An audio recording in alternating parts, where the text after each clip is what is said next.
कर्म करे किस्मत बने, जीवन का यह मर्म, प्राणी तेरे हाथ में, तेरा अपना कर्म, तेरा अपना।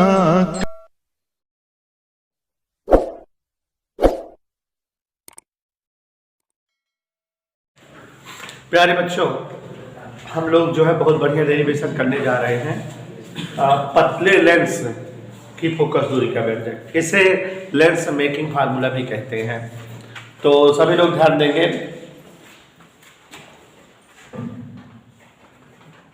पतले उत्तल लेंस की फोकस दूरी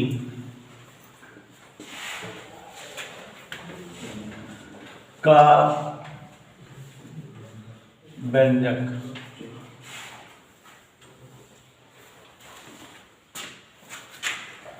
पतले उत्तल लेंस की फोकस दूरी का व्यंजक। सभी साथी ध्यान देंगे। कोई बेटा उत्तल लेंस है। उत्तल लेंस का मतलब है कि दो उत्तल अपवर्तक पृष्ठों से बंद आकृति। तो कोई उत्तल लेंस है और उत्तल लेंस जो दो उत्तल अपवर्तक पृष्ठों से बंद आकृति है, तो उत्तल लेंस है अगर जो है उसके लिए फोकस दूरी का व्यंजक क्या होगा, यही बताना है। तो अब यहां पर ध्यान दीजिए। मान लेते हैं कि एक ये उत्तल लेंस है और पतला है, मोटाई इसकी बहुत कम है, दो उत्तल अपवर्तक पृष्ठों से घिरा है। इस पृष्ठ की वक्रता त्रिज्या मान लेते हैं R1 है और दूसरे वाले पृष्ठ की वक्रता त्रिज्या R2। और ये जो उत्तल अपवर्तक पृष्ठों से घिरा ये उभय उत्तल लेंस या उत्तल लेंस है, ये जो है इसकी मोटाई मान लेते हैं यहां से यहां तक T है। और ये जो है मुख्य अक्ष है, उभयनिष्ठ मुख्य अक्ष, दोनों अपवर्तक पृष्ठों के जो है उभयनिष्ठ मुख्य अक्ष है। आप सभी को दिखाई दे रही है कि ये पहला वाला उत्तल अपवर्तक पृष्ठ है। दिखा कि नहीं सबको? इसका यहां पर ध्रुव P1 है। दिखा कि नहीं? यहां पर एक बिंदु वस्तु O है और इस ध्रुव से इसकी दूरी यूं है। मान लेते हैं कि पहले उत्तल अपवर्तक पृष्ठ के ध्रुव P1 से यूं दूरी पर एक वस्तु चाचा यशपाल जी O रखी हुई है। इस वस्तु से लेंस पर किरणें आपतित हुई कि नहीं? लेंस से इन किरणों का सीधे ऐसे जाना चाहिए इस तरह से, लेकिन थोड़ा ये झुक गई अपने मार्ग से और ये कहीं यहां आकर के मिली, जिसकी जो है पहले वाले ध्रुव से दूरी V डैश है और प्रतिबिंब ये बना है I डैश। इतना चित्र समझ में आया कि नहीं? yes. पहले उत्तल अपवर्तक पृष्ठ के ध्रुव P1 से यूं दूरी पर एक बिंदु वस्तु है। यहां से किरण आपतित हुई और अपवर्तन के पश्चात कहां पर मिली? I डैश पर। और इसी ध्रुव से इसका प्रतिबिंब V डैश दूरी पर बना है। तो पहले अपवर्तक पृष्ठ हेतु अभी सूत्र पढ़ा था n/v-1/u बराबर n-1/r। यही पढ़ा था कि नहीं? yes, अभी भी पढ़ाया था।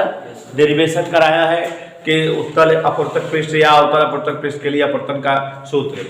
तो यहाँ n अपान प्रतिबिंब दूरी क्या है? -1 अपान वस्तु दूरी क्या है?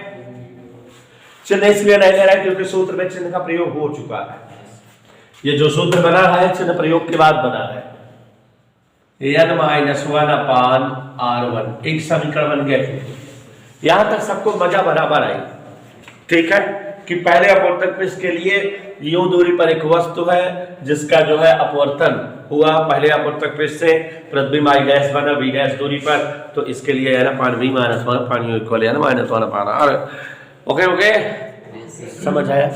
कोई डाउट बेटा? अब देखो जरा ध्यान से, दूसरे अपवर्तक पृष्ठ हेतु, कौन सा अपवर्तक पृष्ठ हेतु बेटा? दूसरे अपवर्तक पृष्ठ हेतु, गौर फरमाइएगा, दूसरे अपवर्तक पृष्ठ के लिए। अब चूंकि यहां किरणें वायु से कांच है, लेकिन अब यहां कांच से वायु है, तो अपवर्तनांक बदल गया कि नहीं? ANG बराबर N, तो G यानी कांच से वायु। ठीक है ना? मजा है कि नहीं? अपवर्तनांक बदल गया। वंश अग्रवाल कहे तो हाँ सर बदल गया। हाँ, कांच से वायु हो गया, अपवर्तनांक बदल गया कि नहीं? Is that okay? Any doubt? तो समस्या प्रॉब्लम हैरानी। अब यहां पर देखो ये मोटाई T है। अब इस वाले अपवर्तक पृष्ठ का ये ध्रुव है, तो यहां से दूरी नापेंगे तो यह दूरी V डैश माइनस T बचेगी कि नहीं? जो यहां से V डैश है T कम हो गया, यहां से नापने पर जो है अगर ये ध्रुव P2 हो तो यहां से नापने पर कितना दूरी आएगी? V dash minus T। और गौर फरमाइएगा बच्चों, और जैसा कि आप जान रहे हैं कि अगर वो दूरी V डैश माइनस T हो गई, ध्यान सुनिएगा, अब ये वस्तु हो गई, इससे ऐसे किरणें आपतित होंगी, पीछे बढ़ाए जाने पर ये किरणें जो है कहीं मिलेंगी पृष्ठ को, और वहीं पर प्रतिबिंब बनेगा कि नहीं? और जो प्रतिबिंब बनेगा मान लेते हैं इसकी यहां से दूरी क्या है? V। समझ आया कि नहीं? तो दूसरे अपवर्तक पृष्ठ है तो देखो जरा, वस्तु दूरी यो कितना है? V डैश माइनस T, लेकिन प्रतिबिंब की दूरी क्या है? V। तो अपवर्तन का व्यंजक लगाएं, दूसरे अपवर्तक पृष्ठ हेतु अपवर्तनांक का सूत्र लगाएं, क्या होगा? याद करके बताओ। इसलिए होता है n की जगह यहां क्या लिखेंगे? 1 अपान प्रतिबिंब दूरी V माइनस 1 अपान वस्तु दूरी V डैश माइनस T बराबर n माइनस 1 अपान दूसरे पृष्ठ की त्रिज्या R2। जहां जहां n है वहां क्या लिख दिए सोनी? 1 अपान। कह दो हाँ सर, समझ नहीं आया? अच्छा, n से गुणा, n बटे n कट गया, n एक कम, n बटा n। चूंकि लेंस पतला, लेंस क्या कह रहे हो? तो इसलिए T टेंड्स टू 0, T लगभग नगण्य होगा। जब लेंस अमन सोनी पतला है तो T लगभग क्या होगा? तो यहां पर 1 अपान V माइनस n अपान V डैश, या माइनस कॉमन ले लो, n माइनस 1 अपान R2। सबको समझ नहीं आ रहा है? एक और दो जोड़ते हैं। एक क्या है? n अपान V डैश माइनस 1 अपान U, n माइनस 1 अपान R1। यहां 1 अपान V माइनस n अपान V dash minus n minus 1 अपान R2। तो यहां देखो ये दोनों कट गए, क्या बचा हमसे पूछो? 1 अपान V माइनस 1 अपान U, n माइनस 1 कॉमन, 1 अपान R1 माइनस 1 अपान, ऊपर लिखते हैं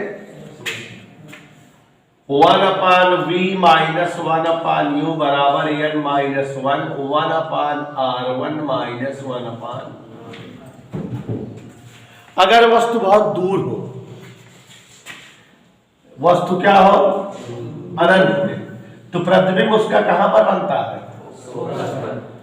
रख दो 1 अपान F माइनस 1 अपान अनंत, n माइनस 1 अपान R1 माइनस